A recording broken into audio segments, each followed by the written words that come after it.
Muy buenos días. Ya vimos en el programa anterior cómo la glucosa penetra la célula y cómo es metabolizada para utilizar la energía. Y vimos también que en el caso de las células del músculo estriado, incluyendo el músculo cardíaco y en el tejido adiposo, para esta penetración de la glucosa a la célula, para que la glucosa entre a la célula, se necesita de la acción de la insulina. Esto en estos tejidos nada más, tejido de músculo estriado, incluyendo músculo cardíaco, y en el tejido adiposo, tejido graso. Esto lo hace a través de un transportador de glucosa transmembrana, el GLUT4, que es el único de los 14 transportadores de glucosa transmembrana que existen, es el único que necesita de insulina para poder actuar. Tenemos aquí dos situaciones que merecen un poco de atención. Primera, cuando comemos se eleva el nivel de glucosa en sangre. Una parte es utilizada por las células, pero no toda. ¿Qué pasa con la que no es utilizada? ¿Qué ocurre con ella? La respuesta es que se almacena, pero no como glucosa. Por lo general se almacena en forma de unas grandes moléculas de glucosa combinadas unas con otras, es decir, se une una molécula de glucosa, se une a otra, forman un tronco y de ese tronco van saliendo también ramas de más glucosa que se va adhiriendo. Es el glucógeno.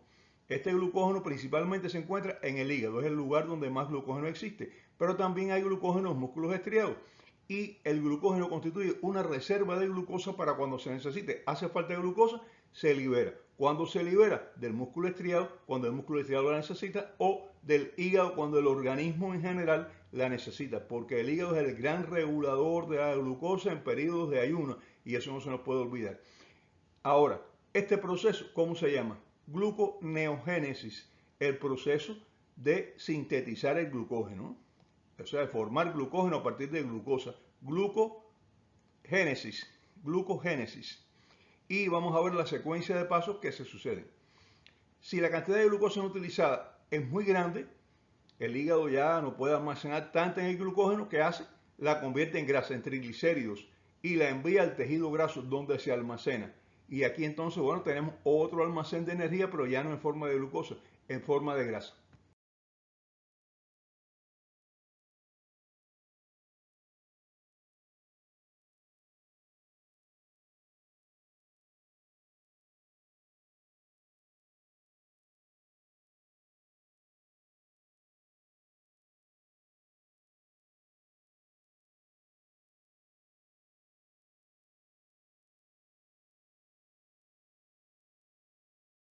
La otra situación es más simple.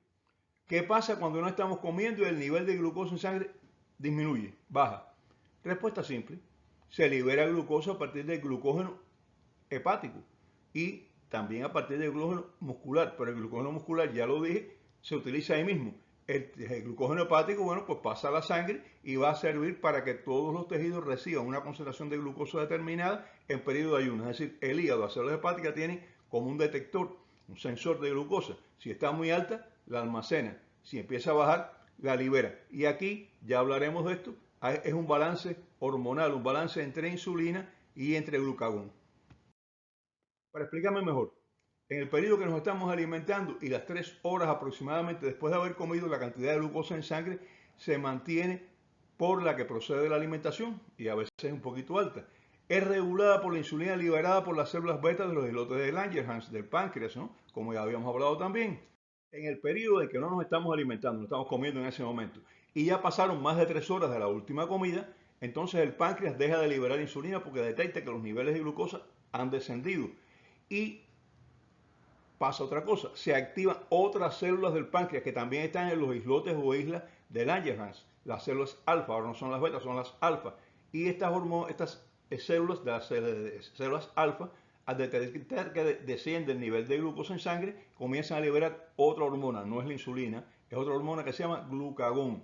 Y el glucagón pasa a la sangre, viaja hasta el hígado muy fácil, porque toda la sangre que sale del páncreas va para el hígado. Entonces allí se combina con un receptor de membrana de la célula hepática, del hepatocito, y al combinarse con este receptor de membrana va a desencadenar dentro de la célula hepática una serie de reacciones, de las cuales hay 4 efectos principales, además de algún que otro efecto secundario. Primer efecto principal, inhibe la enzima encargada de sintetizar glucógeno, la llamada glucógeno sintetasa, es decir, síntesis de glucógeno, glucógeno sintetasa. Y esto detiene la utilización de glucógeno para formar glucosa, para liberar glucosa. Esta consecuencia, ¿qué hace? Que la glucosa que no ha sido combinada con el glucógeno se quede libre en la sangre y pueda ser utilizada por las células. Segunda consecuencia, actúa estimulando otra enzima, la fosforilasa de glucógeno. Y esta fosforilasa de glucógeno va a actuar sobre el glucógeno, sobre las ramas del glucógeno, y va a producir liberación de glucosa. Por tanto, en primer lugar, ya no se almacena más glucosa. En segundo lugar, la que está almacenada comienza a liberarse. ¿Esto qué hace? Va a aumentar los niveles de glucosa en sangre en el periodo de ayuno. Tercer efecto, actúa inhibiendo la glucólisis. La glucólisis ya vimos que es la utilización de glucosa para obtener energía. Y el último efecto, el cuarto efecto, es que estimula la captación de aminoácidos y otros compuestos por el hígado para que a partir de ellos formar nuevas moléculas de glucosa por un proceso llamado neoglucogénesis, es decir, formación de nueva glucosa. Vamos a ver un detallito aquí. Primera, dije que detiene la utilización de glucosa para producir energía. Esto es en el hígado, porque el hígado constantemente está produciendo muchos enlaces energéticos, muchas cosas. Entonces, bueno, le dice al hígado, aguanta un momentico, que aquí estamos bajos de glucosa en sangre. No utilicen mucha glucosa porque esa va a ser utilizada por las demás células para garantizar el funcionamiento de las demás células. Y entonces el hígado inhibe la utilización de glucosa para procesos que en ese momento él no necesita energía directamente, sino que puede utilizar la energía almacenada. Y en el caso de la neoglucogénesis, que es la cuarta consecuencia, es una consecuencia cuando los demás mecanismos no han conseguido alcanzar un nivel de glucosa adecuado en sangre. Entonces dice, vamos a formar glucosa ahora a partir de otros productos que no son glucosa. O sea, vamos a formar glucosa nueva. Neoglucogénesis. Nueva glucosa formada.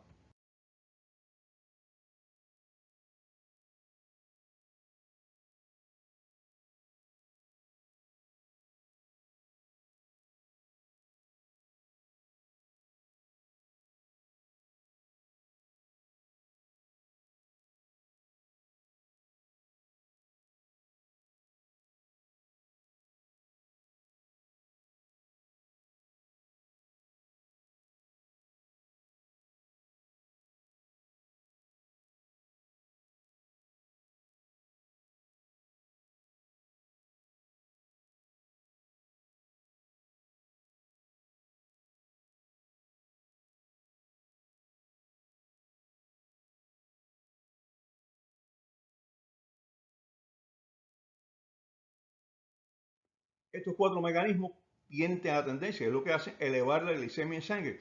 Mantienen los niveles normales en el periodo de ayuno y también en un paciente diabético cuando está en hipoglicemia son parte de los mecanismos que se utilizan para compensar esta hipoglicemia. El balance entre estas dos hormonas, insulina y glucógeno, se mantiene la glicemia normal en el periodo de 24 horas. Sube la glicemia, se eleva la liberación de insulina, se detiene la liberación de glucógeno, baja la glicemia, se detiene la liberación de insulina, aumenta la liberación de glucógeno. Esto es muy importante para evitar hipoglicemia, porque la hipoglicemia mata muy rápido y la hiperglicemia mata más lentamente. Desde luego se sufre más con la hiperglicemia porque todas las complicaciones del diabético aparecen por la hiperglicemia, pero es mejor estar vivo sintiendo algunas otras cositas que estar muerto, porque ya cuando la hipoglicemia mata, pues ahí no hay solución ninguna. A mediados de los años 70 se elaboró la llamada teoría biohormonal de la diabetes, una teoría muy interesante. En aquella época yo hacía mi tesis de especialista y entonces la vi muy interesante, muy bonita, que planteaba que era el balance insulina-glucagón la causa de la diabetes. Después se demostró que no es así. El balance insulina-glucagón es lo que se utiliza para mantener los niveles de glicemia normales, pero la causa de la diabetes no es el glucagón, es la insulina. Aunque aumente el glucagón, no va a producir una diabetes, no es eso. Un aspecto que debemos tener en cuenta es que las células funcionales del cerebro, las neuronas, las que funcionan allá arriba, no las de sostén, no tienen reserva de azúcar dentro de ellas. Ellas están ahí para pensar, para trabajar, tienen una actividad muy intensa y no tienen reserva de azúcar. ¿Qué pasa? Dependen de la glucosa en sangre, dependen de la cantidad de glucosa que existe en sangre. Por eso el cerebro sufre tanto con la hipoglicemia y tan poco con la hiperglicemia, porque ellos tienen un transportador de glucosa. Ese transportador de glucosa las protege. ¿Cómo las protege? Es muy sensible, con niveles muy bajos de glucosa. Él mete la glucosa dentro de la célula. No es como otros que tienen que esperar que haya un nivel determinado para que pase. No, él con cualquier cantidad de glucosa en sangre está metiendo glucosa dentro de las neuronas. Por eso garantiza un buen funcionamiento de las neuronas. Tienen suministro garantizado. ¿Hasta cuándo? Hasta que el nivel es tan bajo que aparecen trastornos de conciencia. Eso ocurre en la hipoglicemia grave. La hipoglicemia grave, el paciente está sudoroso, frío, taquicárdico, porque esa es la respuesta adrenérgica a la hipoglicemia. pero no tiene trastornos de conciencia. Cuando en el curso de una hipoglicemia aparecen trastornos de conciencia, sean cuales sean, la situación es grave, muy grave.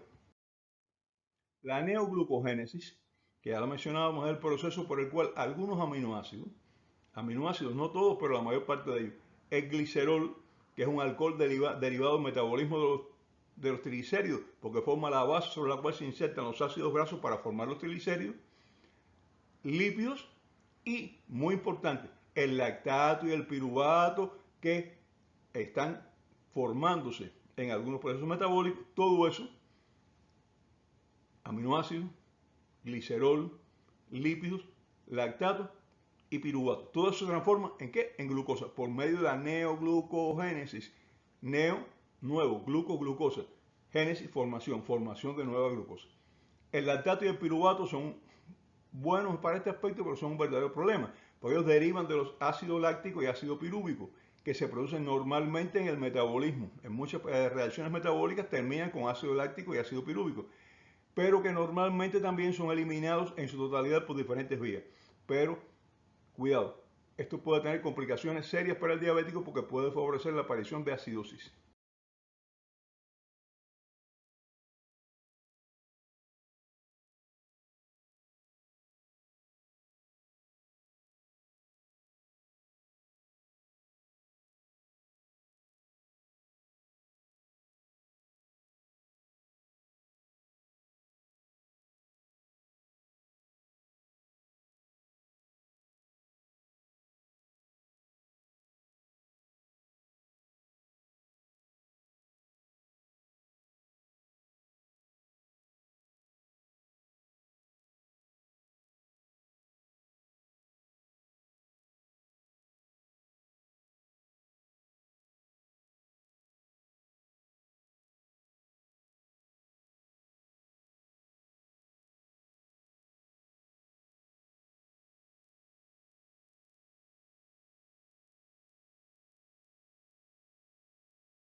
El aumento de estos ácidos, ya sea por la actividad muscular, cuando la disponibilidad de oxígeno no es suficiente para producir energía por la vía de la glicolisis aerobia, lo que ya hemos hablado, o sea, el músculo tiene que necesidad de más energía, no tiene suficiente oxígeno, bien porque está consumiendo todo el que le llega, bien porque hay dificultades respiratorias, bien porque hay una insuficiencia cardíaca, que no hay una buena circulación. Entonces, ¿qué hace la actividad muscular? Tiene que utilizar vías anaerobias, vías sin oxígeno, y estas vías terminan produciendo ácido láctico y ácido pirúvico. ¿Y qué pasa también? Que si el acúmulo de estos ácidos, que también se producen cuando el metabolismo diabético es un problema, cuando el metabolismo diabético tiene dificultades, también se produce un aumento de la liberación de ácido láctico y pirúvico. ¿Qué ocurre cuando pasa esto? Que aumentan en sangre. Y aparece una de las complicaciones metabólicas más graves y frecuentes en la diabetes, la acidosis metabólica, cetoacidosis porque aumenta el cuerpo cetónico, acidosis láctica cuando aumenta básicamente de ácido láctico, o acidosis pirúvica, extremadamente rara, tan rara que no se ve aislada generalmente así, pero cuando aumenta el ácido pirúvico. Por eso podemos decir que estas cosas que se utilizan para la neoglucogénesis también pueden ser un problema en algunos casos entre las complicaciones de la diabetes. Ya hablaremos de las complicaciones de la diabetes, hablaremos de esto en las complicaciones de la diabetes. Si se agotan las reservas de glucógeno en el hígado, el glucagón estimula la captación y metabolismo de ácidos grasos para producir insulina, para producir glucosa, disculpen lo que estaba diciendo ahora. Pero el resultado tiene un efecto dañino. Se acumulan acetonas y productos similares. Acetona, como resultado del metabolismo de estos ácidos lácticos y pirúvicos, cuerpo cetónico, como se le llama en sangre, que está formado a partir de la acetona y los cuerpos similares y otros productos similares. Sí, acetona. Esa acetona que usted conoce, la que se utiliza como disolvente para la pintura de uñas. Imagínense eso dentro del cuerpo humano. Esa es la consecuencia, esa es la causa de la acidosis metabólica, de la cetoacidosis diabética, muy grave. La acetona y otros cuerpos cetónicos son producidos por el metabolismo de los ácidos grasos para producir glucosa, la neoglucogénesis, y causan la cetosis del diabético. Por eso cuando se utilizan muchos ácidos grasos para producir glucosa, aumenta en los cuerpos cetónicos, aumenta la acetona, los demás cuerpos cetónicos. Y esto también, bueno, pues va a llevar a un aumento de ácido en sangre, en la cantidad de ácido circulante en sangre, lo que hablábamos también, la cetoacidosis diabética. una de las complicaciones más graves. Y antiguamente era muy frecuente en el cuerpo de guardia. Yo recuerdo que nosotros recibíamos, cuando yo era residente, hace muchos años ya, y a principio de ser especialista recibíamos muchos casos de cetoacidosis diabética en cuerpo de guardia. Después el control metabólico, el que el paciente ya tiene mejores medicamentos, y mayor disponibilidad de medicamentos, disminuyó esto. Cuando aquello tratábamos al paciente inyectando insulina y pasando líquidos en vena, hasta que la glicemia bajaba a 200 miligramos por decilitro. Empezábamos a pasar insulina, llegaba a esos pacientes con 450, 500 miligramos por decilitro. Yo sé lo que es eso, yo como diabético me descuidé una vez y llegué a los 564 miligramos por decilitro, imagínense ustedes, y no me daba cuenta de lo mal que estaba. Eso le pasa a los diabéticos a veces también, por eso los familiares tienen que estar atentos a ver si notan síntomas, que ya hablaremos de los síntomas de las complicaciones del diabético. Bueno, pues notan esos síntomas, tienen que hacer que el diabético vaya a cuerpo de guardia, vaya al médico para que lo vea. Bueno, pues entonces nosotros llegábamos, recibíamos a aquel paciente con la glucosa tan alta, empezamos a pasar insulina, empezamos a pasar solución salina, suero fisiológico 0,9% para hacer que orinara más y eliminara más glucosa, y cuando ya los niveles de glicemia estaban en 200 miligramos por decilitro, a partir de ahí cambiamos la solución salina por glucosa en vena. ¿Por qué? Porque ahí estaba el riesgo de hipoglicemia, y ya lo dije, la hipoglicemia mata más rápido que la hiperglicemia. Mucho cuidado. ¿Por qué mucho cuidado? Porque en algunos diabéticos la cetosis se produce en ayuno, y entonces teníamos que examinarlo ya del paciente, le hacíamos un cuerpo cetónico en orina, un análisis de orina, y eso tenía cuerpos cetónicos aumentados, teníamos que ver cómo estaba la glicemia. Porque la cetosis de ayuno, que se puede producir en diabéticos y en no diabéticos, también aumenta los cuerpos cetónicos en la orina y en sangre, pero la glucosa en la sangre está baja. Y entonces en esos casos que teníamos que hacer, inyectar glucosa desde el inicio de que llegaba el paciente para facilitar el metabolismo de la glucosa, disminuir la hipoglicemia y entonces poder tratar esta causa. Próximo programa, causas de la diabetes mellitus y fisiopatología. No se estimule mucho con las causas, ya hablamos de la diabetes secundaria. Cuando hablamos de clasificación, lo que vamos a hablar aquí son de los mecanismos que producen diabetes, no de enfermedades que producen diabetes, sino mecanismos que producen diabetes. Bueno, hasta la próxima. Chao.